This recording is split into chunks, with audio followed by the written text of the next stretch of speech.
What are you doing over here? Oh my gosh. This is awesome. Thank you. What a beautiful orchid. Yeah, it's a 360, so it's got all the way around. Wow, that's It's got a flower awesome. coming from somewhere. Now, is this for a customer? Yes. Yep. Going in the center of her table or something? And that one too. Ooh, and she's got another one that you haven't started yet. So Yeah. basically, what do? You get their container and then you start with... Yes, I get the container, and then sometimes it's easier when they come in with the foam already placed. Yeah. Like this one had a lot of these pieces of foam already.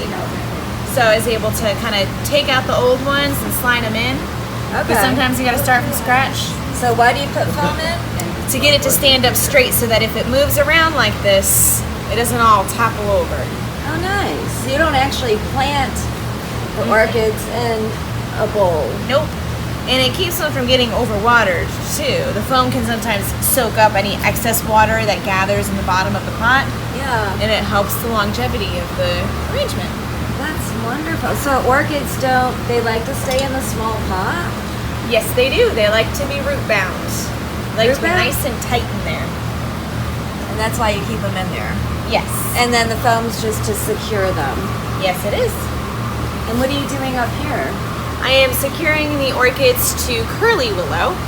That usually they're in there with bamboo to begin with. Yeah. And then we take that out and put the willow in there just to make it more aesthetically pleasing.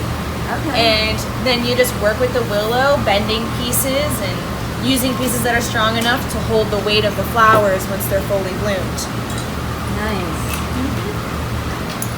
So you take off the plastic clips when you're Yes. done. So you just And kind of do this. replace it with moss and wire.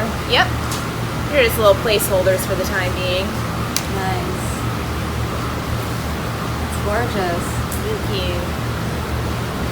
And then when they pick it up, you cover this completely in moss at the bottom. Yes, it will be completely covered in moss. And usually we try to like leave some natural looking trailing over, kind of like that. Oh, pretty. Yeah. So it gives it a real natural look. Yes. And then That's after the cool. orchids are done blooming, is the client supposed to do with them? They bring them back. And either if they're in good condition, which this person's all of them were, you get a $5 credit for those orchids. Nice. And you can take that off your next order. So And what they do we got- do with the orchids once we get them back? We cut down the spikes. So these flowering stalks right here, we cut them down, and then we sell them as sleeping orchids so that someone can buy one. It's very cheap, $5.99, buy one, get one. And then they Nice. get a surprise color. Oh, I love that. Yeah. So we just keep them over in our little sleeping orchid section, Yep. and then they pick out a new one. Yeah. Sometimes I try to mark them, but other times people just want to guess. They want to want be a surprised. surprise. How Yeah. long does it take for them to rebloom again? It depends, anywhere from 6 months to a year.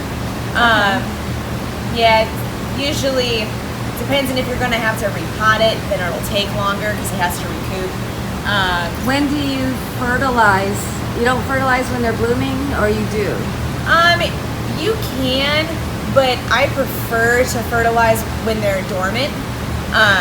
Because that actually gives them a little bit more energy to restore and allows them to have a fuller bloom.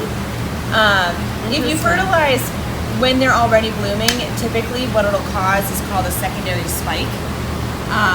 And the secondary spike is another set of flowers that comes from this same one right here. So it would happen right below this first flower right here. Right. It's where it always occurs. And when that happens, you don't get as nice of a second bloom. So you're actually setting it back a little bit, and then it might take a little bit longer for it to rebloom from the base again. Oh, interesting. Okay, so we don't have to throw our orchids away when they stop blooming, Nope. and They we will come can back. just water them the same. How often do you water, and how do you water an orchid? If they are in moss, you want to water them about every 14 days. If they're in bark, you want to water them every 7 to 10 days. So Okay. it's more frequent if they're in bark because the moss just holds on to moisture for longer. How much water do we give them? You saturate them completely. So If they're in moss or in bark? yes. Okay. So the roots will be a silvery color when they're thirsty. So these ones are starting to turn silver. They're a little bit green right now because see that one's a little bit more silver. Right, that means that they're getting Yes. ready for water? That means they're getting ready for water. So if they're still green in there, then you know they're not ready for water. Okay, because you don't want to overwater it. You'd be better to just wait until they turn all silver and the moss is dry. Interesting. All right, we'll check back and get a picture when it's all done. Yeah, Thank you. of course.